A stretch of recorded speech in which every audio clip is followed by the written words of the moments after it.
Welcome to our channel. Today we how to authorize Smartsheet workflows with DocuSign eSignature. Easy tutorial step by step clearly. To authorize Smartsheet workflows with DocuSign eSignature, first, log into your Smartsheet account. Navigate to the workspace where you want to create your workflow. Click on the Automation tab located at the top of your Smartsheet. Select Manage Workflows from the drop-down menu. Choose to create a new workflow by clicking on Create Workflow. Now, identify the trigger for your workflow by selecting an event from the list. You can set up triggers based on changes to rows or specific dates. Once you have selected your trigger, click on Add Action to proceed.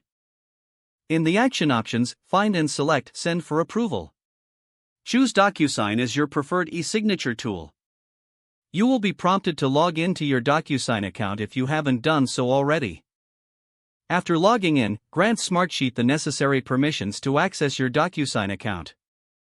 Once authorized, return to your Smartsheet workflow. Fill in the required details for the DocuSign e-signature action. Select the documents that need e-signature and set up signing order if necessary. Customize the message recipients will receive in DocuSign. After completing the setup, review your workflow to ensure everything is correctly configured. Save your workflow by clicking on the Save button.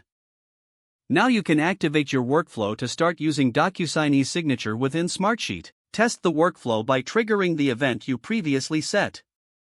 Check your DocuSign account to confirm that the documents have been sent for signature. Congratulations, you have successfully authorized Smartsheet workflows with DocuSign. You are now ready to streamline your approval processes efficiently. If the page does not load, refresh the browser or try again in a private or incognito window. Make sure you are using the correct email address, then retype it carefully to avoid small typos.